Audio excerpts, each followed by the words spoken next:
본 방송은 정보 제공을 목적으로 하며 투자 권유가 아닙니다. 투자의 책임은 전적으로 청취자 본인에게 있음을 알려드립니다. 투자 판단에 침고하시길 바라겠습니다. 2025년 12월 24일 수요일 스콥 데일리 시작하겠습니다. 지금 시장을 보면요. 경제 지표는 약해지는데 자산 가격은 사상 최고치를 경신하는 좀 명백한 모순이 보입니다. 오늘 저희가 볼 데이터들은 바로 이 팽팽한 긴장감 속에서 포지션이 어떻게 재조정되고 있는지를 보여줍니다. 그럼 먼저 미국 거시경제의 펀더멘털부터 짚어보겠습니다. 첫 번째 차트가 미국의 실질 GDP 성장 기여도인데요. 데이터를 보면 2025년 한 해 동안 소비가 성장을 계속 이끌어왔어요. 2% 이상 꾸준히요. 근데 가장 최근인 3분기 데이터에서 투자가 마이너스 2.7%포인트로 확 꺾였네요. 순수출 기여도 역시 변동성이 아주 컸고요. 네, 정확히 보셨습니다. 여기서 중요한 건요, 성장의 동력이 지속 가능한 자본 투자에서 변동성이 훨씬 큰 재고나 무역 사이클 쪽으로 넘어가고 있다는 점이거든요. 아, 그게 전형적인 경기 후반부 특징 아닌가요? 맞습니다. 바로 후기 사이클의 특징이죠. 그러니까 사실상 소비가 이 경제를 혼자 떠받치고 있는 그런 형국으로 볼 수 있습니다. 소비 하나에만 의존하는 성장이라 아무래도 좀 불안하게 들리는데요. 그럼 투자자 입장에선 지금 이 상황을 어떻게 봐야 할까요? 만약 이런 흐름이 계속된다면 포트폴리오의 경기 민감도를 한번 점검해 볼 필요가 있겠죠. 경기 순환 성장주 비중은 좀 낮추고 필수 소비재나 다른 방어적인 자산으로 노출을 바꾸는 걸 고려해 볼 수 있습니다. 알겠습니다. 성장의 질이 나빠지고 있다는 점 잘 봤고요. 그럼 경제의 또 다른 축인 노동시장은 어떤지 한번 보죠. 가장 주목도가 높은 NFP 지표부터 살펴보겠습니다. 네, 비농업 고용물 NFP 월간 변화 차트입니다. 보시면 2023년 이후부터 고용 증가 속도가 뚜렷하게 둔화됐죠. 특히 2025년 들어서는 월 평균 증가세가 거의 정체 상태에 가깝습니다. 근데 더 중요한 건 이 데이터의 수정치입니다.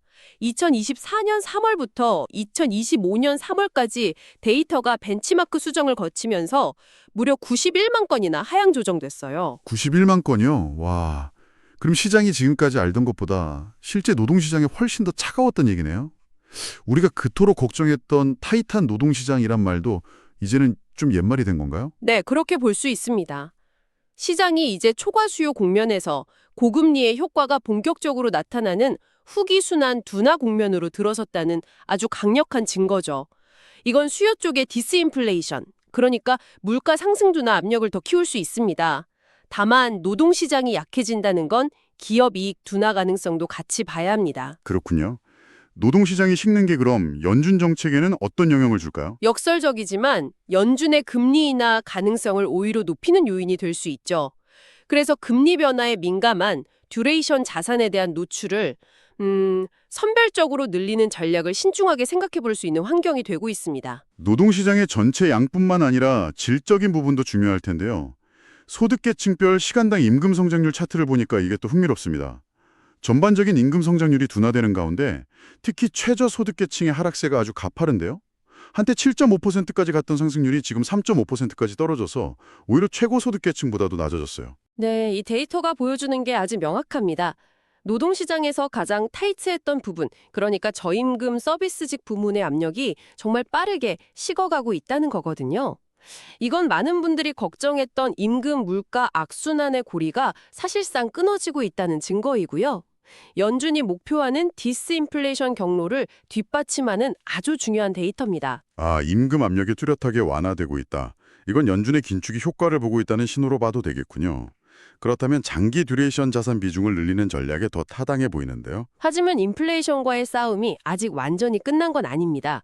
연준이 가장 중요하게 보는 지표, 바로 근원 PCE 인플레이션 차트를 한번 보시죠. 연간 상승률이 2.9%에서 더는 내려오지 않고 정체된 상태입니다. 이건 연준 목표치 2%는 물론이고 팬데믹 이전에 우리가 잃어버린 세계라고 불렀던 1.4% 수준을 아직도 한참 웃도는 수치죠. 디스인플레이션의 마지막 마일에 정말 험난하다는 걸 보여주는 데이터군요. 특히 어떤 부분이 이렇게 물가를 끈적이게 만들고 있나요? 주로 주거비를 뺀 서비스 부분입니다. 이쪽 물가가 높다는 건 수요가 아직 견고하다는 뜻이고요. 바로 이 점 때문에 연준이 섣불리 금리 인하에 나서지 못하고 심중할 수밖에 없는 겁니다.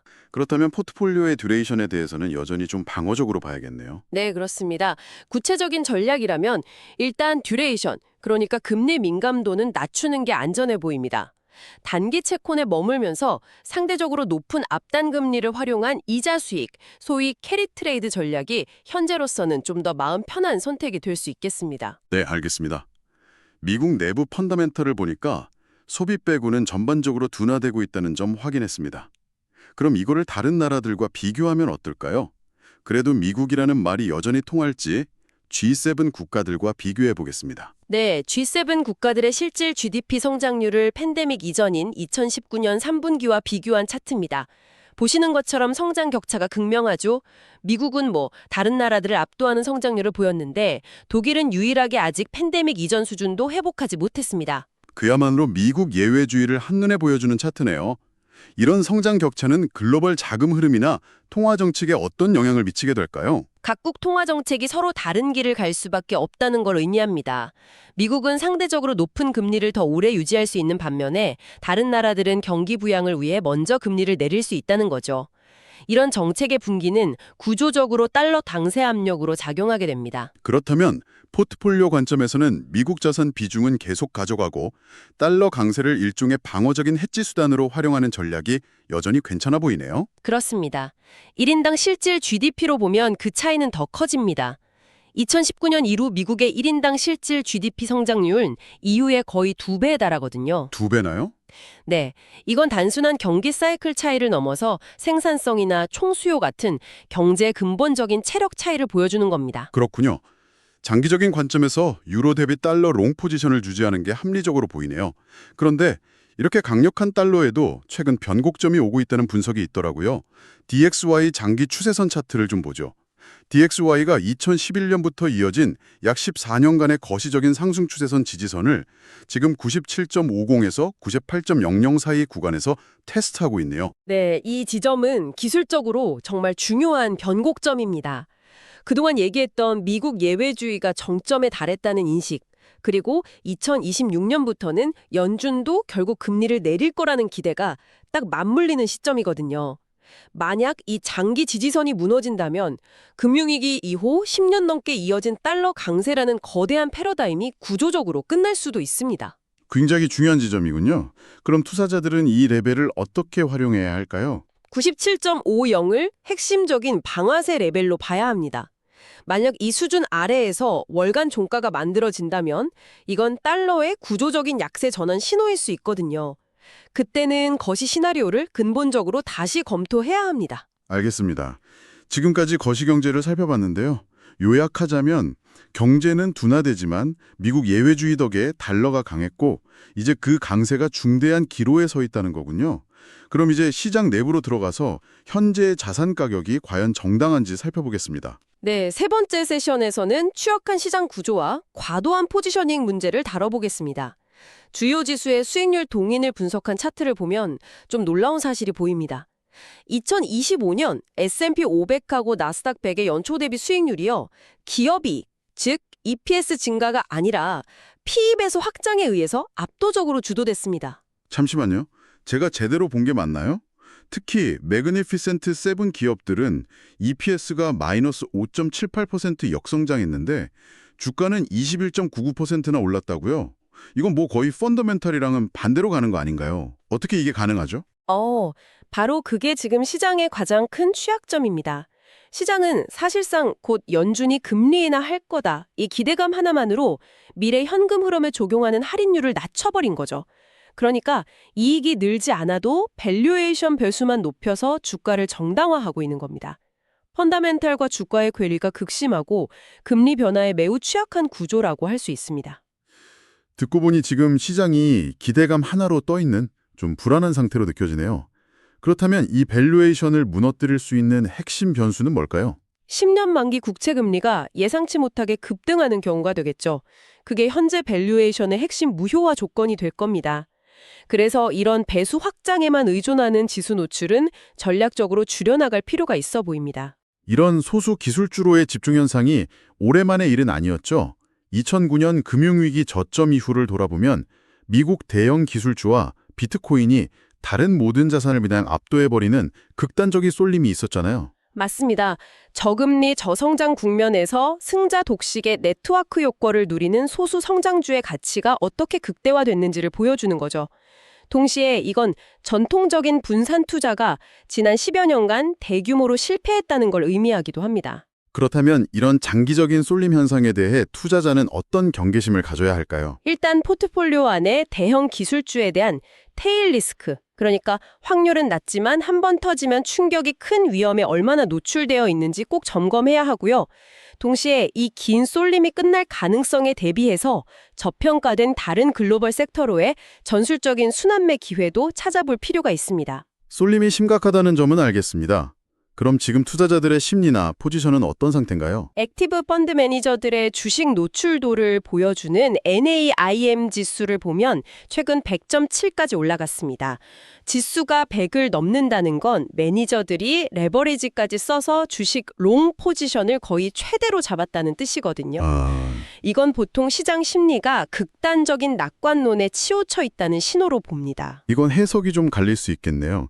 단기적으로는 더 살 사람이 없어서 조정에 취약하다는 경고 등으로 볼 수도 있고, 반대로 보면 강력한 상승 추세에 대한 시장의 확신이 그만큼 높다는 뜻일 수도 있고요. 정확합니다. 그래서 이런 상황에서는 핵심 롱 포지션은 유지하되 단기적인 청산 리스크에 대비하는 게 중요합니다.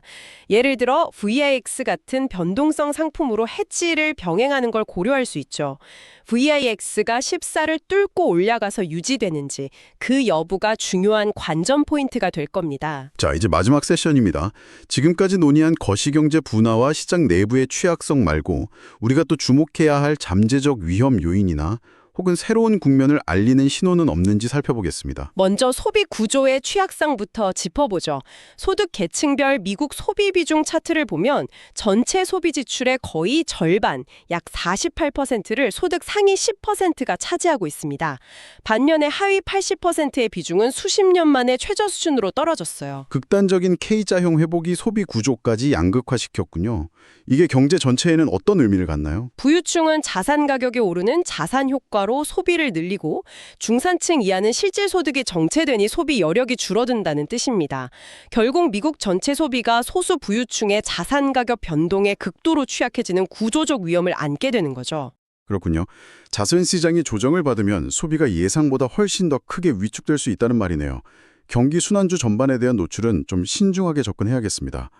또 다른 위험 신호는 없습니까? 네, 규제 시스템의 사각지대인 사모신용시장에서 위험 신호가 보입니다. 2025년 들어서 신용카드나 BNPL 같은 소비자 금융상품을 담보로 한 사모신용 거래 규모가 약 1,300억 달러로 폭발적으로 늘었어요. 1,300억 달러요? 네, 2024년 대비 무려 14배에 달하는 규모입니다. 14배나요? 이건 거의 2008년 금융위기 이전의 그림자 금융을 보는 것 같은데요. 과잉 유동성이 고수익을 찾아서 위험한 무담보 소비자 부채로 흘러들어가고 있다는 신호로 봐도 될까요? 그렇습니다. 특히 노동시장이 예상보다 빠르게 악화되면 이 부실이 연쇄적으로 터지면서 시스템 리스크를 일으킬 수 있습니다.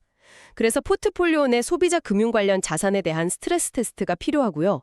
특히 올해 4분기 사모신용 증권화 상품의 연체일 데이터가 압력의 초기 징후를 파악하는 데 아주 중요한 지표가 될 겁니다. 위험 요인들을 살펴봤는데 반대로 기존의 흐름이 바뀌고 있다는 신호, 좀 긍정적인 신호도 있을까요? 네, 새로운 국면 전환을 암시하는 아주 흥미로운 신호들이 있습니다. 글로벌 원자재 주식 지수가 수년간의 저항선을 결정적으로 돌파해서 2008년 고점 이후 최고 수준에 도달했습니다. 그리고 시장의 내부 강도를 보여주는 200일 이동평균선을 넘는 종목 비중도 거의 100%에 육박하고요. 이게 왜 그렇게 중요한 신호인가요? 지난 700년단 시장을 지배했던 금융 자산 중심의 패러다임에서 원자재 같은 실물 자산으로의 거대한 체제 전환이 가속화되고 있다는 고전적인 신호이기 때문입니다.